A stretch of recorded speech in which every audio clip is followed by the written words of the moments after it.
الرحمن الرحیم الحمد للہ رب العالمین والصلاة والسلام علی اشرف الانبیاء و سید المرسلین وعلی آلہ و اصحابہ اجمعین اما بعد فاعوذ باللہ من الشیطان الرجیم بسم اللہ الرحمن الرحیم ان الذین قالوا ربنا اللہ ثم استقاموا تتنزل علیہم الملائکۃ الا تخافوا ولا تحزنوا سبحان اللہ وَأَبْشِرُوا بِالْجَنَّةِ الَّتِي كُنْتُمْ تُوعَدُونَ سبحان اللہ نحن اولیاؤکم فی الحیاة الدنیا وفی الآخرہ وَلَكُمْ فِيهَا مَا تَشْتَهِي أَنفُسُكُمْ وَلَكُمْ فِيهَا مَا تَدَّعُونَ سبحان اللہ نُزُلًا مِّن غَفُورٍ رَحِيمٍ صدق اللہ مولانا العظیم وبلغنا رسولہ النبی الامین الکریم ونحن على ذلك لمن الشاہدین والشاکرین والحمد للہ رب العالمین ان اللہ وملائکتہ یصلون علی النبی یا ایہا الذین آمنوا صلوا علیہ وسلموا تسلیما اللہم صل علی سیدنا و مولانا محمد وعلی آل سیدنا و مولانا محمد وبارک وسلم حاضرین گرامی قدر رمضان المبارک ودا ہو رہا ہے رحمتوں کی وہ ساعتیں اور وہ گھڑیاں مولانا پیچھے کیوں بیٹھ گیا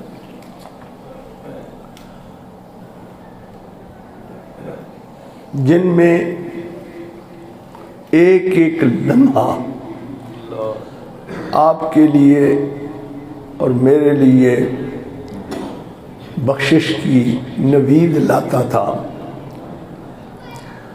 وہ ماہ مبارک ہم سے جدا ہو رہا ہے کسے پتا کہ پھر یہ مہینہ نصیب ہو یا نہ ہو میں آج جس طرف آپ کو لے کے جانا چاہتا ہوں وہ چند ایسے تجربات ہیں جس میں سے میرے سمیت آپ سب گزرے ہیں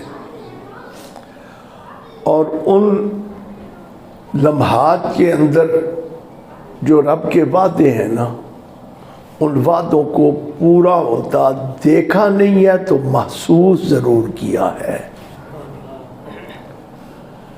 میں پہلی بات جو آپ کی خدمت میں عرض کرنے لگا ہوں وہ یہ کہ اللہ کریم کے ہر فرمان پر ایمان کی مضبوطی اس وقت ہوتی ہے جب ہمیں اس پر مکمل یقین ہوتا ہے اور یقین کامل و اکمل کے لیے انسان فطرتاً یہ تقاضا کرتا ہے کہ وہ یہ سب کچھ ہوتا ہوا دیکھے انسانوں کا امام ہے ابراہیم خلیل اللہ رب ارنی کیف تحیی الموتیٰ اللہ جی تو کیسے مردوں کو زندہ کرتا ہے اب جواب کیا ملا اس جواب میں جو سوال تھا نا وہ سوال ہی ہر سوال کا جواب تھا سبحان اللہ اور وہ جواب کیا تھا اولم تو میں تیرا ایمان نہیں ہے کہ رب مردوں کو زندہ کرتے تیرا ایمان نہیں ہے؟ عرض کی بلا، بالکل ہے۔ پھر سوال کیوں کیا؟ اس کا جواب خود ہی عرض کر دیا، پیش کر دیا، وَلَٰكِن لِيَطْمَئِنَّ قَلْبِي، میں اطمینان قلب کے لیے یہ سوال پوچھ کر رہا ہوں۔ اب یہ جو اطمینان قلب ہے نا، یہ تقاضا کرتا ہے اس بات کا کہ وہ ہوتی ہوئی چیز دکھائی دے، نظر آئے۔ اسی لیے ایمان کا کمال جو میرے نبی نے بتایا وہ یہ ہے کہ ان تعبد اللہ کأنک تراہ، تو جب رب کی بندگی کر رہا ہو تو اس کے جلووں کو اپنی آنکھوں سے دیکھ بھی رہا ہو۔ اب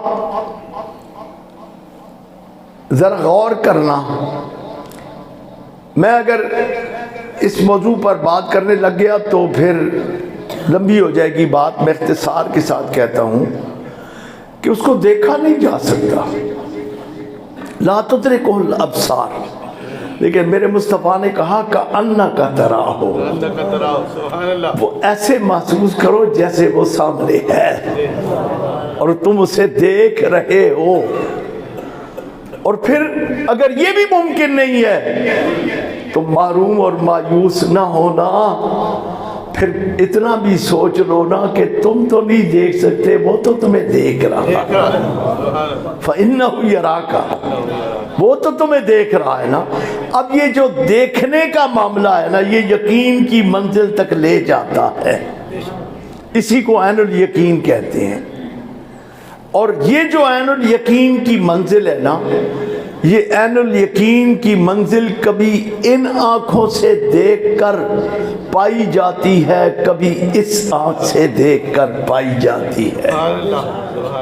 اب جو یہ آنکھیں نہیں دیکھ سکتی نا، اس لیے کہ یہ بہت کمزور ہیں، ان پر پردے پڑے ہوئے ہیں جہالت کے، یہ نہیں دیکھ سکتی، یہ تاب نہیں رکھتی، یہ نہیں تاب رکھتی ان چیزوں کو دیکھنے کا۔ لیکن جو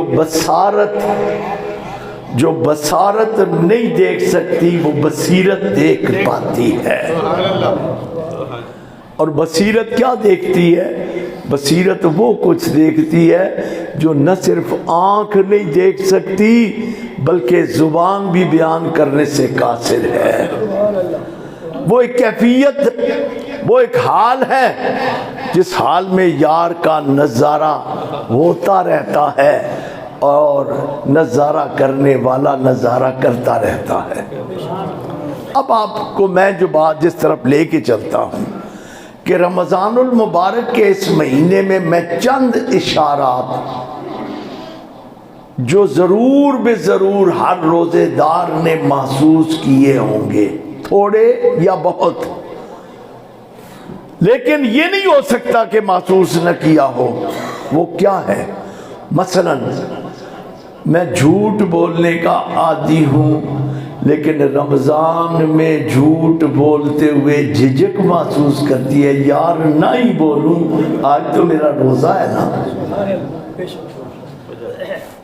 غلط کام کرتے ہوئے میرا ہاتھ رک جاتا ہے، اور رکنے کے پیچھے بنیادی طور پر کیا چیز ہوتی ہے؟ رکنے کے پیچھے وہ تصور ہوتا ہے کہ میرا روزہ ہے۔ گویا مجھے کہنے دیجئے، میں بات کو اختصار کی طرف لے کے جاتا ہوں، قدم غلط طرف چلنے سے لمحہ بھر کے لیے ٹھٹک جاتے ہیں، رک جاتے ہیں، آنکھیں جھک جاتی ہیں، قدم رک جاتے ہیں، ہاتھ رک جاتے ہیں۔ یہ سب کیا ہے؟ اس سب کو اگر تم دیکھنا چاہو نا، سمجھنا چاہو تو اسی کو تقویٰ کہتے ہیں نا یار، یہی تقویٰ ہے نا، اللہ سے ڈر۔ اب روزے میں اللہ کا ڈر دل میں جب پکا ہوتا ہے نا تو پتہ چلتا ہے کہ یہی وہ منزل ہے جسے ہم ایمان کہتے ہیں۔ یہی وہ منزل ہے جسے ہم ایمان کہتے ہیں۔ تو رب کے اس قول پر یقین آ جاتا ہے نا کہ واقعی اگر میں پکا روزہ رکھتا نا جس طرح روزہ رکھنے کا حق ہے تو میں روزے کے مقصد کو پا لیتا۔ میرے رب نے تو کہا تھا روزے میں نے اس لیے فرض کیے کہ تم متقی بن جاؤ، لعلکم تتقون۔ اب میرا روزہ ناقص، کمزور، لیکن اس نے بھی میرے اندر اگر تبدیلی پیدا کی ہے نا، زیادہ نہ صحیح تھوڑی صحیح، زیادہ نہ صحیح تھوڑی صحیح، لیکن کی تو ہے نا۔ اب جو بات کہنا چاہتا ہوں، جو میسج دینا چاہتا ہوں کہ اگر 25 دنوں میں تم نے یہ محسوس کیا کہ تم اپنے رب کی اطاعت کرو، اس کی نافرمانی نہ کرو، تو اس مقصد کو تم پا سکتے ہو۔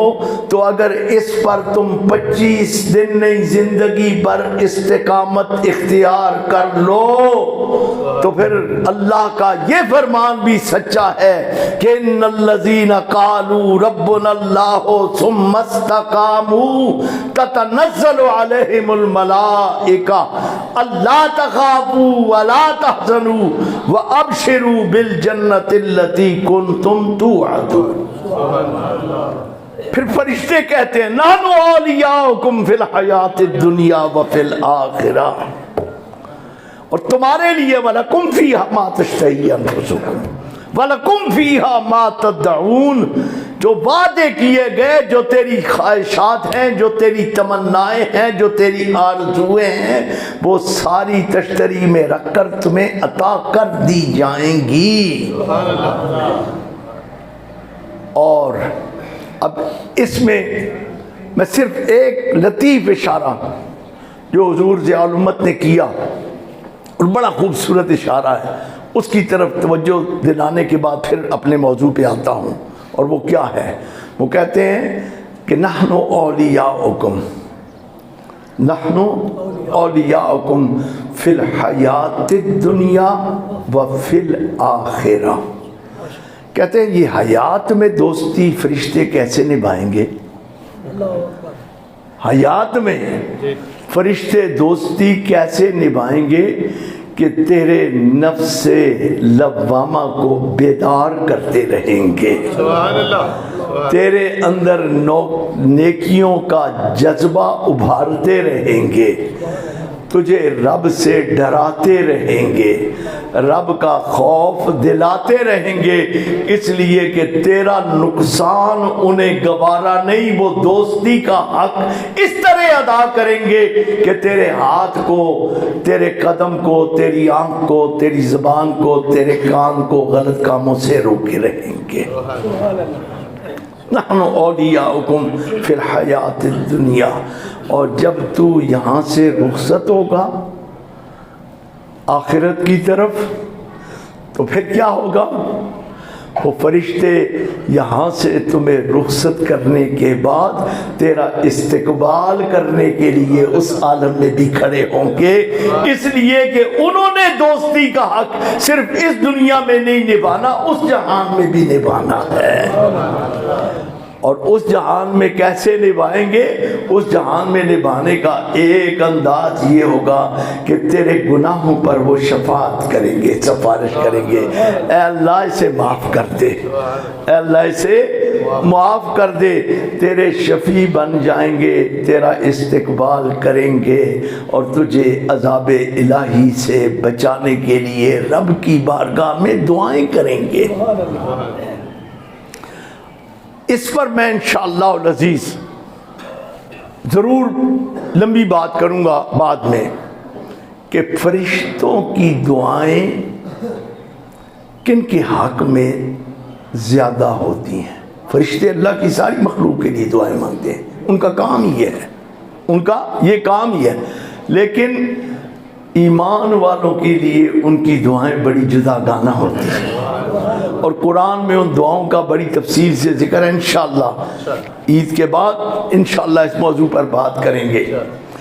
میں جو عرض کر رہا تھا کہ اب فرشتے سفارش کریں گے، نحن اولیاؤکم فی الحیات الدنیا وفی الآخرہ. اب آخرت میں تو اپنے لیے دعا نہیں کر سکتا، اور ہو سکتا ہے تیری اولاد بھی اتنی بدقسمت ہو کہ تیرے لیے مغفرت کی دعائیں نہ مانگے، تیرے لیے ان کے دعاؤں والے ہاتھ نہ اٹھیں. دوست بھی بھول جاتے ہیں، اس دنیا کے دوست بھول جاتے ہیں. ہو سکتا ہے کوئی دوست بھی تجھے یاد نہ کرے، ہو سکتا ہے کوئی بھی تجھے یاد نہ کرے، سب تجھے بھول جائیں، لیکن اللہ کے بھیجے ہوئے وہ فرشتے جنہوں نے تیرے ساتھ دوستی کا تعلق اللہ کے حکم پر باندھا ہے نا، وہ تمہیں محروم اور مایوس نہیں کریں گے. تو نہیں مانگ سکتا تو اللہ کے فرشتے تیرے لیے بخشش اور مغفرت کی دعائیں مانگتے رہیں گے، اور یہ سلسلہ قیامت تک جاری رہے گا. اب یہ نعمت کس پر ملی؟ یہ بہت بڑا انعام کس پر ملا؟ یہ کس پر ملا؟ یہ ملا اللہ کو اپنا رب ماننا اور اس پر استقامت اختیار کرنا. اب اس آیت کریمہ کے بارے میں حضرت ضیاء الامت نے بہت خوبصورت کام کیا کہ جناب سیدنا ابو بکر صدیق کا قول بھی نقل کیا، سیدنا فاروق اعظم کا قول بھی نقل کیا، سیدنا عثمان ذی النورین کا قول بھی نقل کیا، سیدنا حیدر کرار کا بھی قول نقل کیا، اور بھی اقوال نقل کیے. انشاءاللہ العزیز اگلے جمعے پر اس پر تفصیل سے بات ہوگی. آج جو بات میں کرنا چاہتا ہوں وہ یہ ہے کہ استقامت کیا ہے اور استقامت کیوں افضل ہے ہر چیز سے. کرامت اتنی اعلیٰ نعمت نہیں جتنی کی استقامت ہے. استقامت کیا کسے کہتے ہیں؟ کہ کوئی کام کرنے کا ٹھان لینا کہ یہ میں نے کرنا ہے، اور پھر ایک دفعہ نہیں کرنا بلکہ زندگی بھر کرتے ہی رہنا ہے. یہ جو ہم بزرگوں سے کہتے ہیں حضرت کو وظیفہ بتا دیں، وظیفے کو وظیفہ کیوں کہا جاتا ہے؟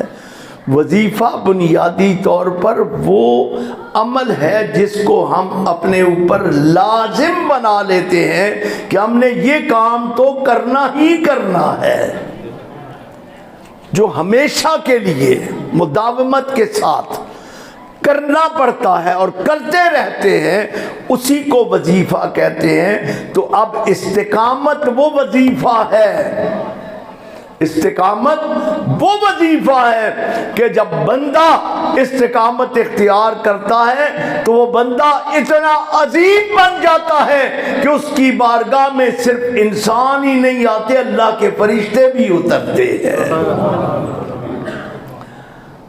اچھا ایک بات اور ذرا ذہن میں رکھیے، استقامت کہتے ہیں پکا رہنا.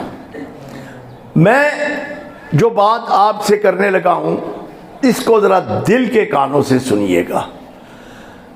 25 دن یہ جو زیادہ نہیں تھوڑی تھوڑی پابندیاں جو آپ نے لگائیں، ان پابندیوں پر عمل کرنے کے بعد سکون ملا ہے یا نہیں ملا؟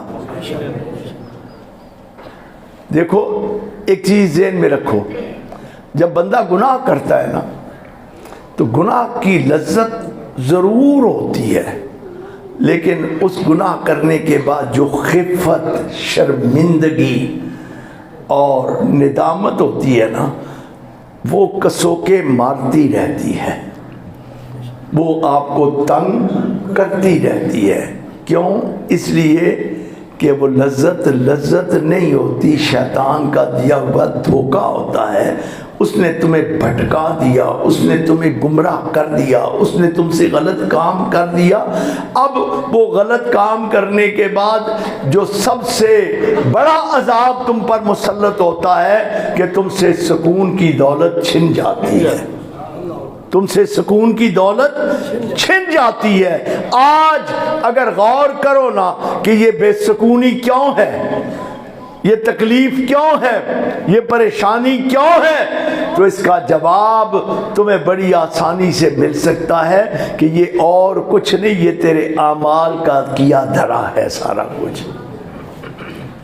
خدا کی قسم دوزخ کا عذاب بہت شدید ہوگا، ہم اس کا تصور بھی نہیں کر سکتے۔ عذاب دوزخ کا ہم تصور بھی نہیں کر سکتے، عذاب جہنم کا ہم تصور بھی نہیں کر سکتے۔ اللہ کی پناہ مانگتے ہیں عذاب دوزخ سے، عذاب نار سے، عذاب جہنم سے۔ عذاب قبر کا ہم تصور نہیں کر سکتے، جان کنی کے عذاب کا ہم تصور نہیں کر سکتے، وہ بڑا تکلیف دہ عذاب ہے۔ لیکن یاد رکھو یہ بے سکونی اور بے اطمینانی بھی کوئی چھوٹا عذاب نہیں، بہت بڑا عذاب ہے۔ آج انکم بڑھ گئی ہے، دولت جو آتی ہے نا، جس کو ہم انکم کہتے ہیں، وہ بڑھ گئی ہے۔ لیکن انکم بڑھنے کے بعد سکون ملنا چاہیے نا کہ میرے پاس یار آج تنخواہ آ گئی ہے۔ اب پہلے زمانے میں یہ ہوتا تھا کہ کہتے تھے جی 6 ڈیجٹ سیلری، یعنی جس کو 6 انچوں کی سیلری ملے وہ بڑا ہی بڑا آدمی تصور ہوتا تھا، اس کو 1 لاکھ روپے تنخواہ ملتی ہے، جی بڑی بات ہوتی تھی۔ اب تو اللہ تعالیٰ مہربانی کرے 1 لاکھ کو تو چھوڑو، 1 کروڑ روپے تنخواہ ہے۔ ہمارے جج صاحبان کو 97 لاکھ روپے مہینے کی تنخواہ ملتی ہے، ایک آدمی کو۔ پیسے کی کمی نہیں رہی، لیکن جس کو 97 لاکھ بھی ملتے ہیں نا، یہ 1 کروڑ بھی ملتا ہے، اس کے پاس جا کر دیکھو سکون ہے، تڑپ رہا ہے۔ میں خدا کی قسم اٹھا کے منبر رسول پر عرض کرتا ہوں، میرے جاننے والے کئی ارب پتی ایسے ہیں جن کے گھروں میں خوشی دیکھنے کو نہیں ملتی۔ کیا وجہ ہے، کیا سبب ہے؟ خوشی کیوں چھن گئی؟ سکون کیوں غارت ہو گیا؟ اطمینان کیوں چلا گیا؟ اس کا سبب کوئی اور چیز تو نہیں نا، اس کا سبب کیا ہے؟ ہم یاد خدا سے غافل ہو گئے، اور یاد خدا سے غفلت اللہ کے عذاب اور اس کے ڈر سے محروم کر دیتی ہے۔ جب انسان خدا کو بھول جاتا ہے تو پھر اس کا ڈر کیسا؟ جو بندہ اللہ کو بھول جاتا ہے پھر اللہ کا ڈر کیسا؟ اللہ کا ڈر تو اسے ہی ہوگا نا جو اللہ کو یاد کرے گا۔ جب اسے یاد کرے گا، یاد کسے کیا جاتا ہے؟ یاد غیر کو نہیں، محبوب کو کیا جاتا ہے، اور یاد اسے ہی کہتے ہیں یاد جو دل سے اٹھتی ہے اور دل میں جاگزین ہو جاتی ہے۔ اب یہ کیا ہے؟ یہ وہ محبت ہے، یہ وہ اللہ کا پیار ہے جو اس کے نام کو ہر دم زبان پر جاری رکھتا ہے۔ تو پھر کیا ہوتا ہے؟ جب اس کا ذکر جاری رہتا ہے زبان پر تو پھر نتیجہ کیا نکلتا ہے؟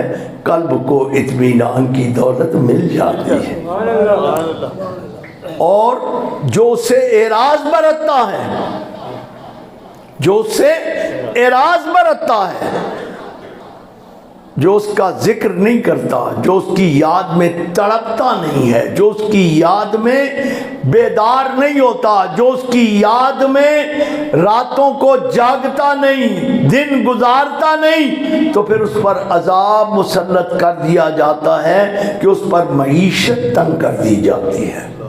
یہاں معیشت سے مراد آپ کی زندگی کے اطوار ہیں، آپ کی زندگی کے سامان ہیں۔ آپ نے اپنے سکون کے لیے گھر میں اے سی بھی لگا دیا، آپ نے اپنے لیے بڑا اچھا بیڈ بھی خرید لیا، آپ نے کمرے کو بہت اچھی طرح سے سجا بھی لیا، آپ نے گھر بھی اچھی جگہ پہ بنا لیا، آپ نے ماحول بھی اچھا تلاش کر لیا، آپ نے سارا سامان مہیا کر دیا، لیکن اگر دل کو سکون نہیں ہے تو کچھ بھی نہیں ملا۔ سب کچھ لے کر بھی آپ خالی ہاتھ اور تہی دامن ہیں، اور اگر چٹائی پر لیٹے ہوئے ہیں نا، اگر چٹائی پر لیٹے ہوئے ہیں، پیٹ خالی ہے لیکن یاد خدا ہے، تو خدا کی قسم وہ چٹائی پر لیٹے ہوئے کو وہی مزہ آتا ہے جو کسی کو تخت پر بیٹھے ہوئے نہیں آتا۔ یہ کیا ہے؟ یہ بنیادی طور پر وہی چیز ہے۔ اب یاد الہی اور ذکر الہی آپ کو کس طرف لے کے جاتا ہے؟ اللہ کے خوف کی طرف۔ اور یاد رکھو، رمضان مبارک کی ایک اور نعمت کا تذکرہ کر جاؤں، انشاءاللہ میں یقین کے ساتھ کہتا ہوں کہ میرے الفاظ کی تصدیق آپ کا دل یقیناً کر رہا ہوگا کہ جو نعمتیں رب نے عطا کی ہیں ان مہینوں میں آپ سے پہلا بات تو یہ تھی کہ سکون ملتا ہے یا نہیں ملتا؟ کسی گناہ کو چھوڑ کر مزہ آتا ہے یا نہیں آتا؟ شاید اس گناہ کرنے کے بعد آپ کو ندامت تنگ کرے گی، لیکن گناہ چھوڑنے کے بعد وہ لذت جو گناہ کی ہے وہ تو نہیں ملی، لیکن اس کے چھوڑنے کے بعد وہ جو سکون ملتا ہے، خدا کی قسم وہ سکون ابدی ہوتا ہے۔ ہمیشہ یاد رہتا ہے فلاں دن میں نے یہ کام اللہ کی مرضی کے لیے چھوڑا تھا، اور جو اللہ کی مرضی کے لیے، اب ذرا اس جملے پہ غور کرنا، میں قرآن پاک کی آیت آپ کی خدمت میں تلاوت کرنے لگا ہوں، اور وہ آیت کیا ہے؟ چھوٹی سی بات ہے، بڑی بات نہیں ہے، چھوٹی سی بات ہے۔ عربی میں اور لغت قرآنی میں ہوا کہتے ہیں خواہشات کو۔ ہوا کسے کہتے ہیں؟ خواہشات کو۔ اور عموماً یہ لفظ بری خواہشات کے لیے استعمال ہوا ہے، ٹھیک ہے؟ اب رب کہتا ہے وَمَنْ خَافَ، اور جو ڈر گیا، خوف خدا۔ وَمَنْ خَافَ، کس بات سے ڈر گیا؟ اللہ کے عذاب سے۔ کس بات سے ڈر گیا؟ دوزخ سے۔ کس بات سے ڈر گیا؟ وہ جو خلود فی النار ہے اس سے، عذاب علیم سے نہیں۔ رب کہتا ہے نہیں، جو ڈر گیا کہ میں اپنے رب کا سامنا کیسے کروں گا۔ وَمَنْ خَافَ مَقَامَ رَبِّهِ، کہ میں نے رب کو جواب دینا ہے، رب کی بارگاہ میں پیش ہونا ہے، رب کے سامنے کھڑے ہونا ہے۔ جو اس بات سے ڈر گیا کہ رب کا سامنا کیسے کروں گا، اور صرف اس ڈر کی وجہ سے کہ میں رب کو کیا منہ دکھلاؤں گا، پھر کیا کرتا ہے؟ فَنَهَا النَّفْسَ عَنِ الْهَوَىٰ، اپنے آپ کو خواہشات سے روک لیتا ہے۔ خواہشات نفس سے اپنے آپ کو روک لیتا ہے۔ وَنَهَا النَّفْسَ عَنِ الْهَوَىٰ، رب کہتا ہے یہ کوئی چھوٹا عمل نہیں ہے، یہ کوئی چھوٹا عمل نہیں ہے۔ فَإِنَّ الْجَنَّةَ هِيَ الْمَأْوَىٰ، پھر وہ اپنا ٹھکانہ جنت میں پا لے۔ پھر اس کا ٹھکانہ کیا ہے؟ جنت ہے۔ پھر اس کا ٹھکانہ کیا ہے؟ جنت ہے۔ میں آپ سے سوال کرتا ہوں کہ یہ جو آپ کے ہاتھ رکے، یہ جو آپ کی نظریں جھکیں، یہ جو آپ کے کانوں نے غیبت سننے سے انکار کر دیا، جو آپ کی زبان نے جھوٹ بولنے سے انکار کر دیا، بھلے لوگوں تم سمجھتے ہو تم نے کوئی چھوٹا کام کیا؟ اپنے رب سے پوچھو، رب کہتا ہے اگر تم نے یہ کیا تو اس کا بدلہ تمہیں کوئی چھوٹا نہیں ملے گا، اللہ کی جنت مل جائے گی۔ اب ذرا غور کیجئے گا، مولانا میں آپ کی نظر بات کرنے لگا ہوں، اور آپ میری تصدیق کر سکتے ہیں اگر میں غلط کہتا ہوں۔ اللہ کے محبوب نے ایک جملہ ارشاد فرمایا، ایک حدیث پاک، اب آپ غور کرنا، جنتی کون ہوگا؟ جس کے گناہ معاف کر دیے جائیں گے نا، کیوں جی؟ جنتی وہی ہوگا نا جس کے گناہ معاف کر دیے جائیں گے، تو وہی جنتی ہوگا۔ اب رب نے کہا وہ جنتی ہے، گویا اس کے سارے گناہ معاف کر دیے جائیں گے۔ تو رمضان کے حوالے سے میرے محبوب نے یوں کہا، من صام رمضان ایمانا و احتسابا غفر له ما تقدم من ذنبه، جس نے روزہ رکھا ایمان کی حالت میں ثواب کی نیت سے، اس کے پہلے سارے گناہ اللہ نے معاف کر دیے۔ من قام رمضان ایمانا و احتسابا غفر له ما تقدم من ذنبه، جس نے روزہ رکھا، جس نے راتوں کو قیام کیا۔ اب مجھے کہنے دو کہ دن میں جو برائی سے بچا، رات جس نے رب کی بارگاہ میں کھڑے ہو کر عبادت کرتے گزاری، اس کا صلہ رب نے کیا دیا؟ اس کے گناہ معاف کر دیے۔ اور اگر اس نے اپنی زندگی میں اس پر استقامت اختیار کر لی تو یقیناً وہ روزے دار جنتی ہے، اس لیے کہ اس نے یہ کام صرف ایک مہینہ نہیں کرنا بلکہ زندگی بھر کرتے رہنا ہے، جس نے استقامت اختیار کر لی۔ آؤ آج کا میسج کیا ہے، آج کا پیغام کیا ہے؟ یہ جو 25 دن کی پریکٹس ہے نا، اس کو اپنی زندگی کا حصہ بنا لو، اس پر پکے ہو جاؤ۔ اس طرز زندگی کو، آپ نمازوں کے لیے کثرت سے آتے ہو، آپ قرآن پاک کی تلاوت پہلے سے زیادہ کرتے ہو، آپ نیکیاں زیادہ کرتے ہو، آپ صدقہ و خیرات زیادہ کرتے ہو، آپ غریبوں کا خیال زیادہ رکھتے ہو، آپ اچھے کام زیادہ کرتے ہو، برے کام کم کرتے ہو۔ یارو یہ کوئی اگر مشکل عمل ہوتا تو ان 25 دنوں میں تمہیں کوئی مشکل پیش آئی ہوتی نا۔ مشکل کا پیش نہ آنا اس بات کی گواہی دیتا ہے، اس پر دلیل ہے کہ اللہ تبارک و تعالیٰ نے اپنے اچھے کاموں میں آسانیاں رکھی ہوئی ہیں، آسانیاں رکھی ہوئی ہیں، اس میں مشکل نہیں ہے، اس میں آسانی ہے۔ اور پھر کیا ہوتا ہے؟ آسانی کیسے ہے؟ آسانی کیسے ہے؟ اللہ پاک ارشاد فرماتا ہے، جب میں ہدایت دیتا ہوں نا، جب کسی پر حقیقت کو آشکارا کرتا ہوں، جب میں کسی کو ہدایت دینے کا ارادہ کرتا ہوں تو پھر میں کیا کرتا ہوں؟ وَمَن يُرِدِ اللَّهَ أَن يَهْدِيَهُ يَشْرَحْ صَدْرَهُ لِلْإِسْلَامِ، اس کا سینہ اسلام کے لیے کھول دیتا ہوں۔ اسلام کا یہاں معنی ایک تو یہ ہے کہ اللہ کی توحید اور محبوب خدا کی رسالت کا اقرار کرنا، اور اللہ کے اور اس کے رسول کے احکامات پر عمل کرنا، لیکن اس کے ساتھ ساتھ اس کی اعلیٰ قسم کیا ہے کہ اللہ اور اس کے رسول کے حکم کے آگے ہمیشہ ہمیشہ اپنا سر تسلیم خم کر دینا۔ یہ بہت بڑی نعمت ہے۔